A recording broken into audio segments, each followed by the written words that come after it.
Hello, fellow citizens! I am your host, Jess, and this is your reminder that the weight of the entire world is not on your shoulders, and you can make a difference. This podcast is about what it means to be a citizen and neighbor where you live. For me, that's Philadelphia. There are lots of ways to be a citizen and a neighbor, and I want to cover all of them in this podcast, starting with the belief that citizens should be informed. Because of our current nationwide agenda, I'm kicking off the podcast by examining the candidates and roles on the 2020 general election ballot. Other people might say we're in-laws, but we married the Mealy family and they call us outlaws. So I am joined by Mikey, and he's representing New York today. Hi, Mikey. Hello. Happy to be here. Would you agree with that we're outlaws? I think it's definitely more descriptive of who we actually are. So you agreed to talk about the New York ballot. Mm-hmm. I don't want to say too much for you. So can you tell us where all you have lived? Sure. Yeah. So I have lived in New York for 8 years, I think. Moved up here in 2013, so I guess 7 years, a little over 7 years. And prior to that, I lived in Virginia while I was going to Virginia Tech for undergraduate. And prior to that, Delaware, where I was born and raised. Nice. And how are you spending your time now that we're in a pandemic? It's mostly the same things all the time. No, it's so I work from home. So I'm actually home I'm in our apartment probably 23 hours a day, other than when I am walking our dog or going grocery shopping or something like that. So mostly work, hanging out with our puppy, and aside from that, been getting into cooking a lot during pandemic. So that's been a lot of fun. I wasn't very experienced prior to this, but this has been a good, distraction. Did you make your own bread? I haven't ever made my own bread, but I did hear that was incredibly, that was the pandemic thing to do early on. But no, I didn't. I'm not on social media, so I never I never learn of these trends until Lauren finally tells me. So. It's for the best. You're not missing out on anything. So you said you've been in a couple different states. How long have you been voting, and did you ever vote in those other places? Yeah. So I've been voting, I guess. So I was born on November 15th, and that was, I still remember that was 11 days after the 2008 election, when I turned 18. So I turned 18 just not quite soon enough in order to vote in 2008. I was bummed by it, but instead of voting, I actually volunteered at the polls in Delaware. Well, I don't know if I volunteered. I think they paid me. But yeah, so participated in that way, I suppose. And then I don't think I actually voted until 2012, which was the first presidential election that I was eligible for. And voted in Virginia in 2012, and then have voted in New York since moving up here. I guess I don't think I voted in 2014 for the midterms, but I know 2016, of course, and then every other major election since. Yeah, the presidential ones always stick out to people. Yes. So talking about that, there's more on the ballot than just the president. Would you say that you're informed on a local level? Yeah, well, I mean, I think I'm probably more informed than I'm definitely more informed than I have ever been. And I don't think that growing up, politics wasn't actively discussed all that much. And generally, I don't think I'd really did much research of into politics outside of the presidency until probably 2015, leading up to the 2016 election. And I've learned a lot since then. On a local level, I stay relatively informed, but there's so many city councils and sub councils within New York City that it's kind of hard to follow unless you're like, paying a lot of attention. Fortunately, there is a really awesome blog for the East Village, which is where we live, and it's called evgrieve.com. So I think it's mostly where this particular blogger goes and puts their grievances, but they're very connected clearly to the entire community, and they post every single day, probably like 4 to 5 posts a day, just kind of saying about what's going on in the neighborhood. So they're often sharing things about different boards or policies that are kind of up for city council discussion or whatnot. So it's definitely interesting to follow that at the local level. That's pretty awesome. Yeah, it's great. It's a great resource. Yeah. I was lucky to stumble on it. Do you have any other sources that you've become like familiar with at this point, or you're still trying to grasp those? No, I mean, aside from, and that the Evie Grieve, the blog is also like, it's also like keeping track of like restaurants that are opening. It's not entirely political. But aside from that, I mostly follow, the standard like New York Times, NPR, those kinds of sources. I definitely try to also like proactively go and get, opinions from various sources. So I'm flipping between Fox News and CNN just to kind of see how they're covering things differently sometimes. So yeah. That's awesome. So how much time would you say you put into today or the ballot overall? Well, this ballot was very easy. The ballot for my district in New York is pretty light, but I put a lot more research into the primary for this year. So there was I'm actually not affiliated with either party officially, so I actually wasn't able to vote in the primary, but my wife Lauren was, and she's in the Democratic Party, and so she had less time because of the pandemic. She works in a hospital. She didn't have very much time to research, so she asked me to do that. So I actually did a lot of research to kind of help try to develop some sort of ideas around the primary candidates. And yeah, but now that we're past that, we're actually looking at the election itself. I think New York, within there's obviously the presidential election, but then there's also a congressional there's the U.S. House election, and then I think the other three things that New Yorkers are voting on are all uncontested. So it's not exactly the most I guess rigorous election outside of the presidency. So we're going to talk about New York Congressional District 12. I'm going to read the description of the position, and then I'll read the bio of the incumbent. So Congress, the legislative branch of the federal government, is composed of 2 houses, Senate and House of Representatives. A majority vote in both houses is necessary to pass a law, which is then signed by the president. There are 435 members of the House of Representatives, each representing about 710,000 individuals per district.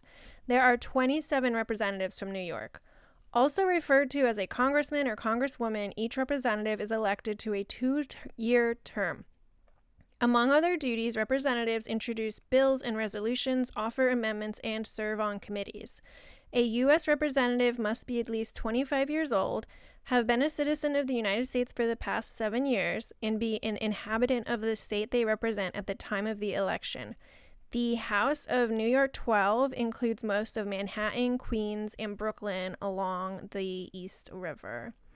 So we have an incumbent. Her name is Carolyn Maloney. She's a Democrat. So she filled out the questionnaire on Vote 411. We'll go over that in a little bit. She has a campaign page. So I'm going to read her bio. I took a few lines from the bio on her campaign page, which is why it might sound like it's like very much in favor of her. Mm-hmm.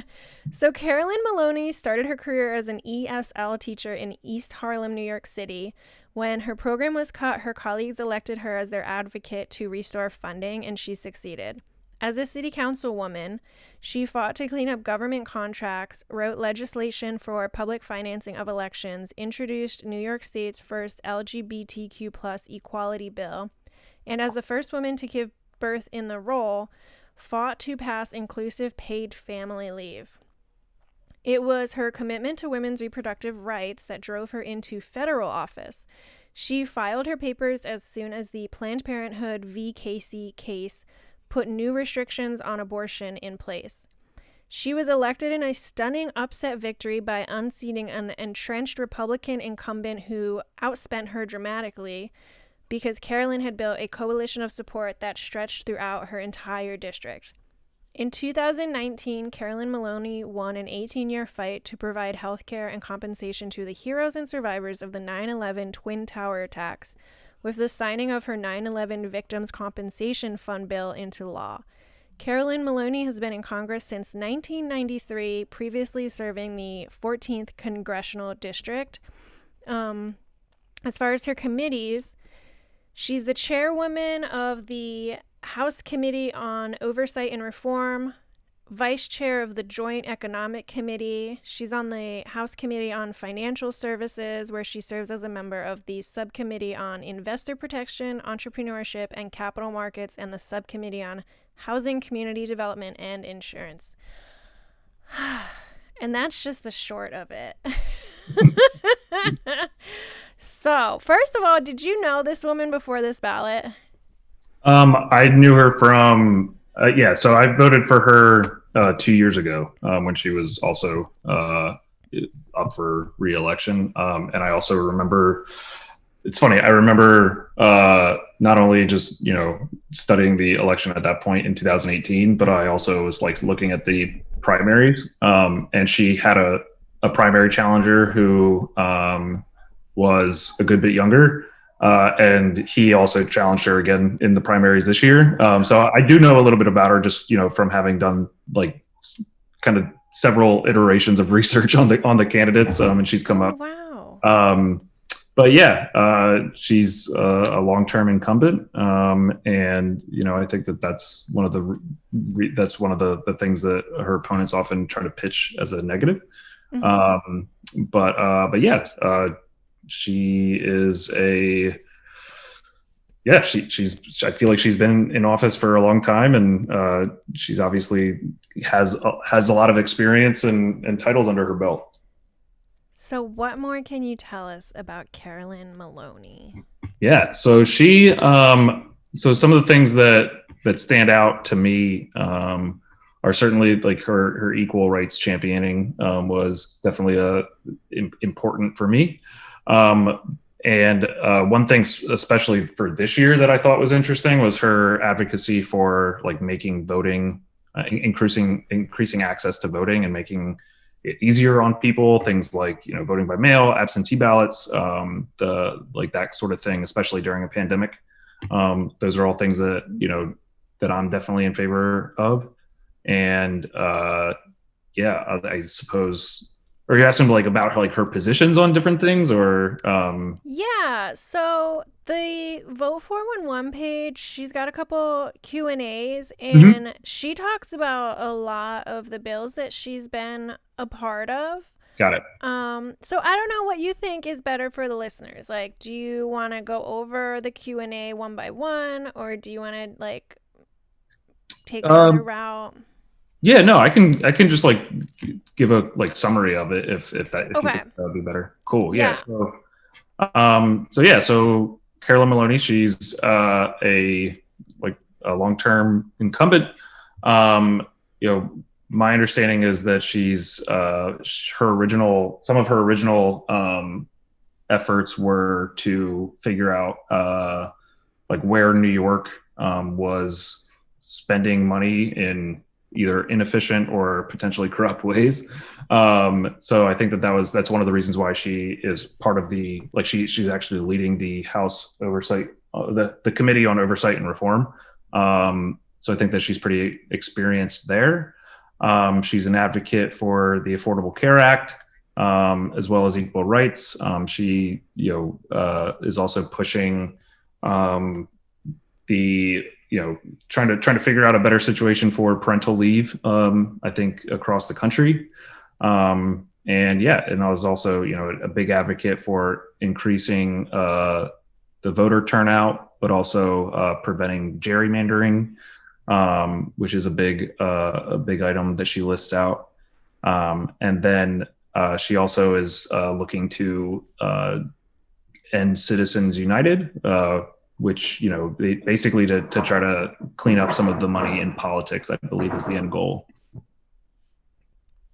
Yeah. She's got a lot going on. She's been there for 25 years, so she should have a lot going on.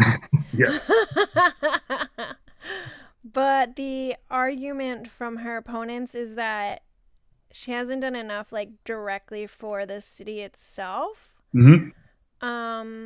But it's interesting because, like, that's just not really... It's hard because, like, you're only on so many committees. Yep. But there's also, like, so many other House representatives. So, like, as a state, out of those, how many did we say there was? 27. 27, yeah.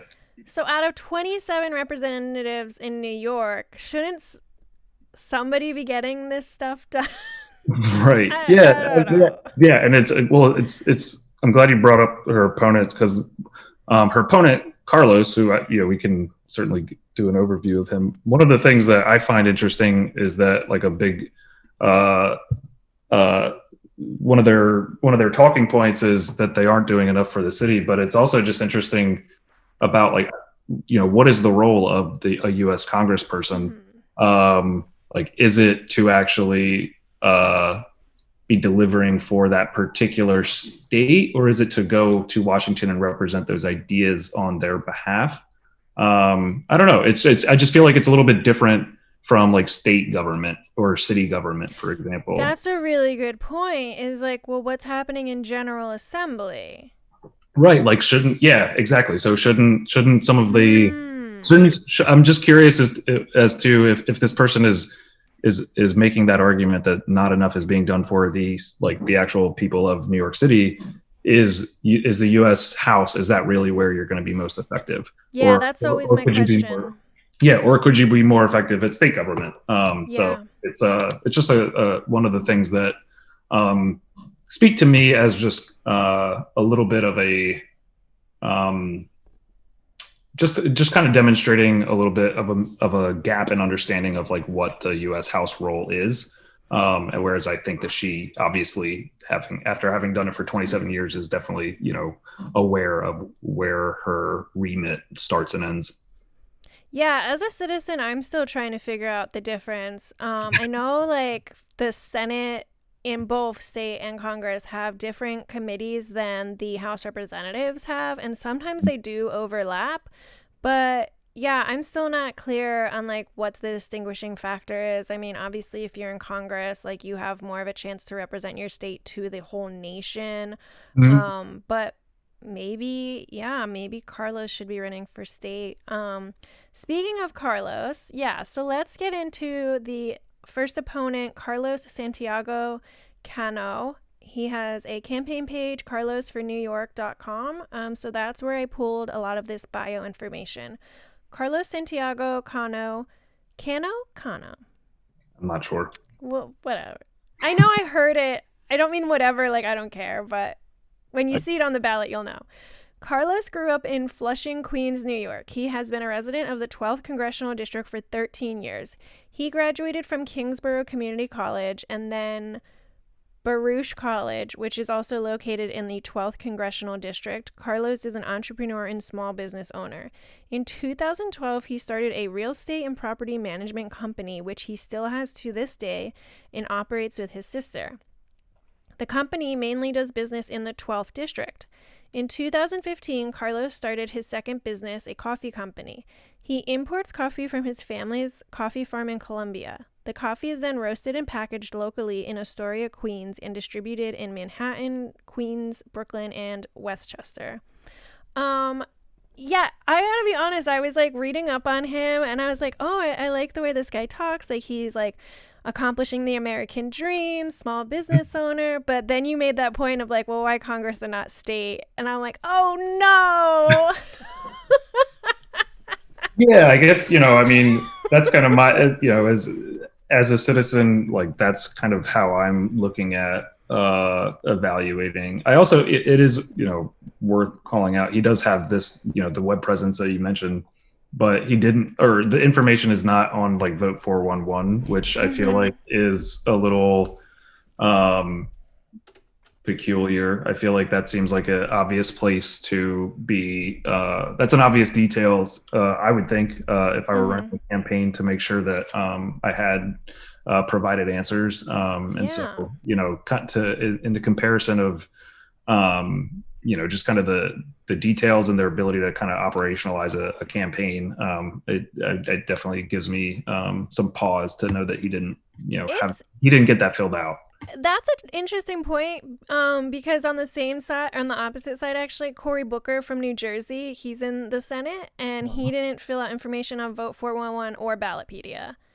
And I was really disappointed. I was like, I know a lot of people who root for you, and I'm sure you've got a big staff. Nobody could figure that out for you. Right. So. Yeah. That's kind of, I agree. Like, are you expecting everyone to vote for you on brand name alone? That seems, that doesn't seem, totally fair. But yeah, that's a bummer to hear that. But, it's some of the details, but it's details that I care about just because. Yeah. If I'm trying to be informed, don't make it difficult for me. Yeah, and the Q&As really help to get a better idea of your candidates. Carlos did fill out Ballotpedia, which has really different questions. The Ballotpedia questions are very like broad and kind of like they really want to know who you are as a person, which I don't really agree. Like, they're like, what was your very first job and how long were you there? What book inspires you? What fictional character would you be if you could be any? And I'm like, what kind of questions are these? Like, yeah, that the book question is really bizarre. Like that. Oh, that doesn't seem. That's not going to tell me what I would want to know. There's probably certain characters that I would be like, oh, I wish I didn't know that about you now. Yeah. Like my sister and I were talking about I want to say state. I think it was a state representative that was running for the first time, and she was on Ballotpedia, and she had recently written her own book, and so it said like, what books would you recommend to people? And she said her own book, and I was like, all right. Got it. Yeah, that feels a little. We get it. You wrote a book. Right. Yeah. So yeah, Carlos he's on Ballotpedia. He also has a YouTube channel. There's not much on it. He only started posting stuff in the last month, but it is all about his campaign. And he participated in a debate with Carolyn Maloney in September, and so that's on his YouTube page. I watched it. I actually took a lot away from it. With the presidential and the VP debates that have been happening, those are just really embarrassing because these are grown adults who don't know how to handle themselves. And so I always appreciate when people can have a civil conversation. I watched some of the Supreme Court hearing, and they mentioned a lot throughout the hearing. They're like, please notice that none of us are talking over each other, and we're giving each other our designated time, and we're not bickering, and this is to show leadership, and we want to lead by example. And I'm like, yes. Yeah. So what an idea. Yeah. So Carolyn Maloney and Carlos took part in this debate. They tried to get in as much as they could in their limited time. It wasn't that long. It was only like a 40-minute debate. The moderator was great. But they did like listen to each other. And then they would say, okay, well, Carolyn said this, but I know that that's not right. And then she'd be like, oh yeah, you're right. I'm sorry. It is supposed to be trillion, not billion. And she would do the same. She's like, well, Carlos wants to do this, but he needs to understand like what else we're doing in Congress. So it's worth a watch. I think debates are always good, like to really see people speak rather than just seeing the text. Right. Yeah. No, that's a good point. I think that, I haven't watched the debate, but it's something that I definitely will go check out now just because I do think it's important to hear, just to hear them speak, like to hear them like debate those different things. It is interesting to hear that one of the things that Carolyn brought up was like, oh, we have other things going on in Congress. And it just makes me wonder, it goes back to the idea that, that dot kind of connects a little bit for me to the one about like what he thinks the role of the U.S. House is. And it just makes me wonder if whether or not it's whether or not it's a role that he knows what he's getting into. Because General Assembly is on the ballot. Right. Yeah. So that's definitely one thing for me. And I also am curious to hear more about his comments or some of what he's written up, at least on Ballotpedia, was about Ballotpedia. Yeah, that's what it is. I was looking at it, and he said something about career politicians being the problem, and I'm always curious to get a better sense about that argument of why then someone should then who like you are about to become a career politician or you're about to become a politician as your career. You also talk about these other businesses that you're running. Like, are you prepared to transition away from that and actually fully dedicate yourself to this other position? It just makes me I've always been curious about that particular argument. Yeah, it's an interesting choice of words because you're almost like talking down to the job that you want to have. Right. But I know that when a lot of people are saying career politicians, like we said, Carolyn has been in this position for over 25 years. And it's like, well, is she still the wonder, at least for Carlos, is like, is she still thinking about the people? Like, how often is she coming back to the community where you do have to still live in your district? You're supposed to still be living in your district as long as you're representing it. So, I mean, I'm curious too, like if she gets her face around there, if people could really like identify her.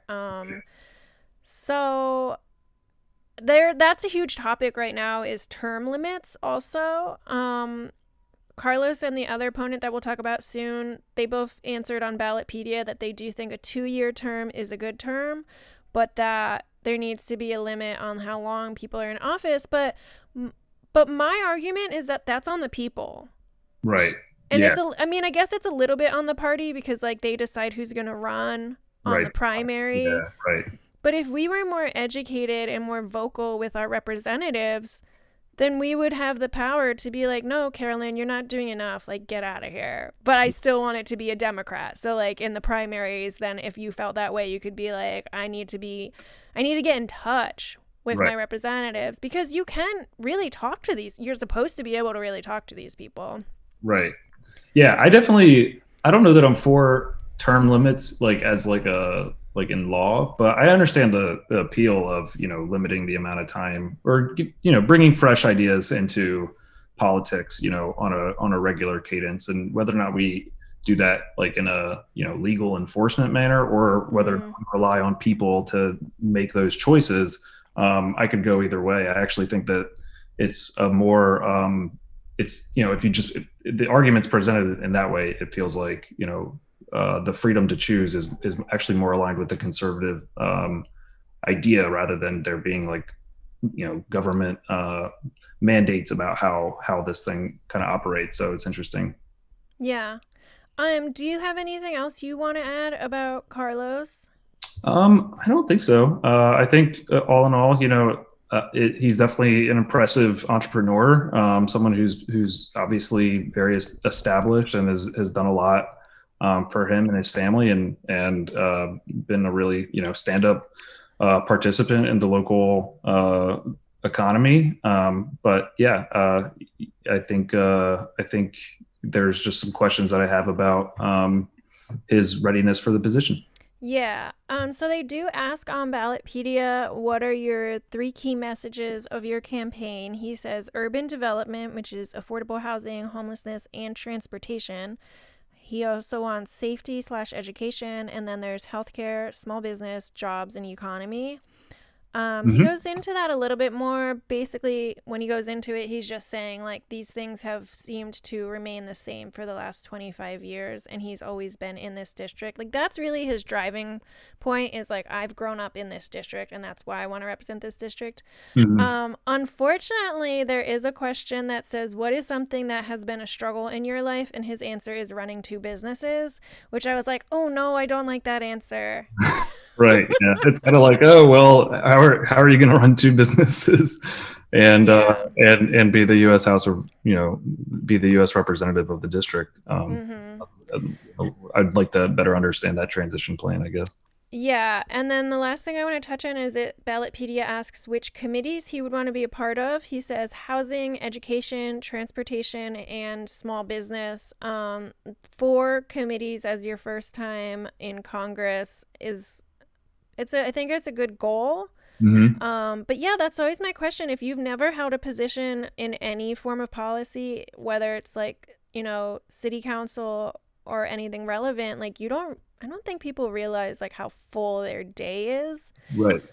Because you're not just like going, yeah, like you're not just going to these committees and then going home. Like you have to stay up on all the news. You have to go to fundraisers and hearings. You do sometimes have a staff of a few people to help you out, but I don't know if he can do that small business after he's in Congress. So yeah, exactly. And that's not, and I think that's not to say that, like, I don't think that he has a future in politics. I think he could. I just think that I would be more confident in considering him as a candidate if he had some of those other experiences at a more local level. That way, there would be some sort of established experience of how he is kind of balancing all of that. Yeah. And that reminds me that, like, once this election is over, I would love to have you back on to see like what the results were. And sure. I want to really like track these candidates, because if Carlos doesn't win, what is he going to do next? And are we going to see him on the next ballot? And then we won't have to play catch up next time. Yeah, exactly. Should we move on to the third candidate? Yeah, let's do it. I don't know how to say his last name either. Stephen Koln, Kolln. His website is kolnforcongress.com. And the first sentence says, "Hi, my name is Steven and I am a software engineer." Guys, go to this campaign page and like DM me on Instagram your thoughts, because I was like, wait, this is like either smart because it's too simple, or he's not a great software engineer, because I would have thought a software engineer would have had a very like eye-catching website, but also easy to navigate and informative. And it's literally just like text on a white backdrop with his picture and then some charts. Right. Anyway, he continues, "I went to college at the College of New Jersey and received a bachelor's in computer science. I have lived in New York for 3 years now on the Upper East Side. I love following politics, learning history, and reading about economics, which is inspired by my hero, Ron Paul. The ending of all the COVID lockdowns and restrictions is the most important issue in the country right now, and that is why ending the lockdown and restrictions is my only campaign platform." And I wonder if that's like why he didn't respond to Vote 411, because that had questions about a lot of stuff. Right. Yeah, it did. And I also just am curious. Well, I just will reiterate your comments about his website, because it is a very it doesn't, it's not the best representation of him, I don't think, as a software engineer or just as a candidate, really. But it doesn't feel like there's just nothing about his online presence as a candidate that suggests that he's taking it all that seriously. The fact that he only has this one position, which is end the lockdown. Well, that's a pretty broad idea. That's not very specific in action, but also like, okay, well, if let's say we do end the lockdown, like, what else are you going to do with your time in Congress? Like if you don't have any other positions, then how are you going to be representing the people. And again, this kind of also is, goes back to the same question I had Carlos. about Carlos is if you want to end the lockdown, like the federal government's probably not the place to do it because the federal government is not controlling the New York State lockdown. It's not controlling any lockdown. So it just, again, kind of suggests this kind of just a little bit of amateurism, and it makes me wonder just exactly what it takes in order to actually file to run for Congress. How little effort do you have to put forth in order to run for Congress? It makes me a little concerned, frankly. Yes, and this is why people need to get their eyes on the ballots and do their research and stay active, because this guy, I don't know. I don't want to say he shouldn't be on the ballot, but if you're on the ballot, you need to represent your party, and because he's running libertarian, and third party is really hard. It is. So you really should be stepping it up. So that actually reminds me, your whole statement of if you by some chance were to solve the lockdown immediately, then what's next? It reminds me of my, I'm a screenwriter, and so getting back to my nerdy writing roots, they say that if you're gonna pitch a series, you have to pitch a series. You're not supposed to just pitch a pilot. Because nobody wants just one episode. They want at least 2 seasons of a show. And so ideally, you would say, what is your overarching theme of season 1? And then tell me what's going to happen in season 2. Right. People want to know longevity, or else why am I investing in you? Right. So I don't, I try to stay unbiased, but I don't see longevity from Steven. I don't think he even sees longevity. Yeah, I mean, he actually says the ending of all the COVID lockdowns restriction is the most important issue, and it's the his only campaign platform. So that just makes me feel like this would be a wasted 2 years of Congress of a Congress representative if we were to vote him in. So definitely an interesting candidate to see on the ballot. Yeah, and it's also interesting because then he did answer on Ballotpedia what committees he wants to be on: financial services, foreign affairs, budget, and appropriations. And appropriations is one of the most broadest committees. It covers a lot. And so for him to choose those, I'm like, wait, so do you have any goals or... Right, yeah. Do you need to update your website with these ideas that you now have after you answered these questions? Yeah, so no, yeah, but I agree. It's kind of appropriations, I believe, is actually one of the most important, because it is. Yeah. I understand it's where the money goes, right? It's how you allocate money. I don't know that you can start in appropriations. I would. That seems like a reasonable thing. If it's not an official rule.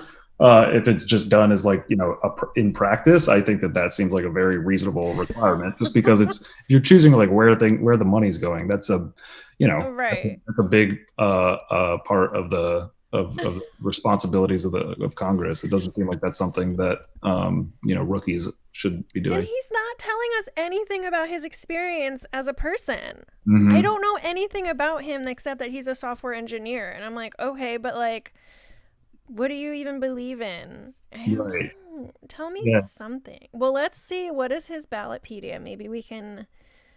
They always ask you about your... Oh, okay. What was your first job? Guys, I know this isn't really going to help you pick him on the ballot, but I just want to give him some depth. That's just the writer in me.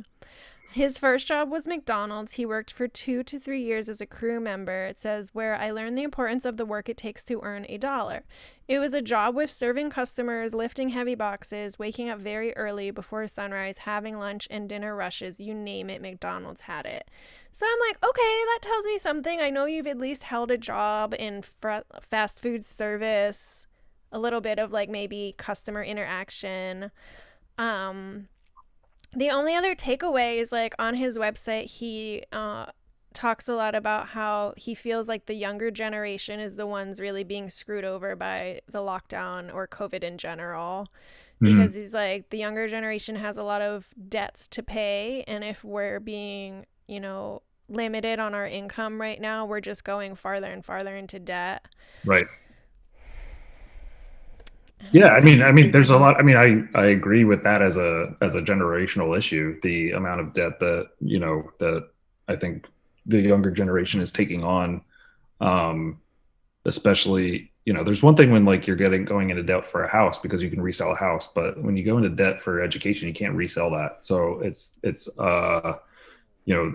for a non tangible asset, and that much debt is definitely scary. That being said, I don't know. He doesn't say anything about like how he would, potentially address that. mm-hmm. So that's definitely a gap. He just seems like a candidate who's raising a lot of issues, but not really offering many solutions. Yeah.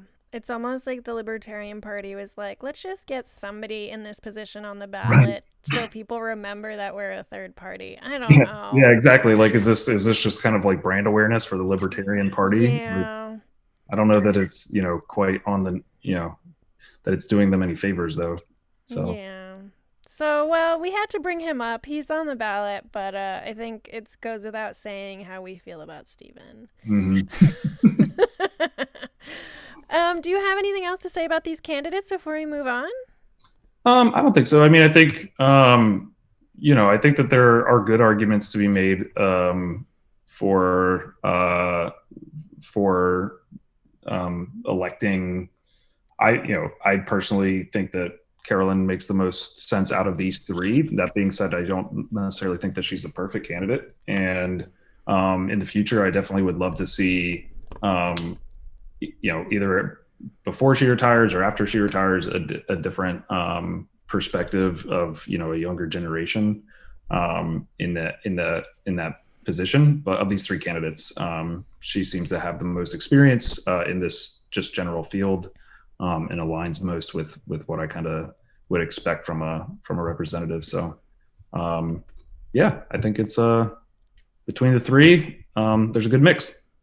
I'm really glad that we talked this out. Like I had a whole different view going into this, and then we talked and I was like, "Oh yeah, no, I don't want that view." Like Right. Yeah.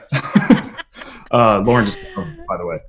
Oh, hello, Lauren. Where's Irving? Hi. He's now at Lauren's feet, excited that Oh, she came. So of course. Well, we're almost done. So Mikey, would you say that you're being neighborly these days? one sec, I'm gonna wait till Lauren finished washing her hands. Didn't you see the red blinking light before you came in?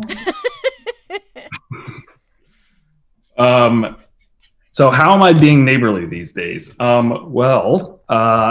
think the main way that we've been neighborly is by doing what we can to support the local businesses, like the restaurants, and the kind of more independent markets that we really really enjoy, that we think bring a lot to the culture of the East Village. So yeah, whether it's I have a favorite Mexican grocery store that I absolutely love. That's obvious. It's a family-run business that I like to try to give my business to. There's a beer shop that I try to frequent, once or twice a month, just to kind of make sure that they're going to stick around through the end of the pandemic. But yeah, aside from that, it's a lot of it is walking the dog, making lots of friends through our dog, because dog people are dog people and they end up, running into each other. So Irving probably has more neighbor friends than we do at this point. But yeah, that's what we're trying to do. We're trying to be participants here in the East Village. I'm really glad that you brought up small business because there's been a handful of people. I've had like 11 guests at this point, and some of them have struggled. Like before we start the chat, they're like, I don't know what to say. But supporting small business is being neighborly. Like that Oh, really, absolutely. there's I mean, and that's a huge thing in these elections right now. There's so many people talking about small business. A lot of the opponents who have no experience are so mad about small businesses being closed. They're like, who's going to make it through all of this? And so, yeah, like economy is really important. I love that. And I like that you have your favorites and they're, they're important to you. So, woohoo, small business. Well, citizens, share what you think it means to be a citizen and a neighbor in your area. You can email me if you were born after the 80s and still believe in that. thisjess@gmail.com, THISJES. But if you're more of a millennial, you can DM me on the Instagram. Send me your favorite small businesses, tag them, let's share them. Also share this podcast with your friends all over the country so that they can learn about the positions, history lessons, current happenings, maybe be inspired to start their own informative podcast. This has been your friend Jess. Mikey, thank you so much for talking about the New York ballot with me. Of course. Will you lead us out? Sure thing. I'll see you around the neighborhood.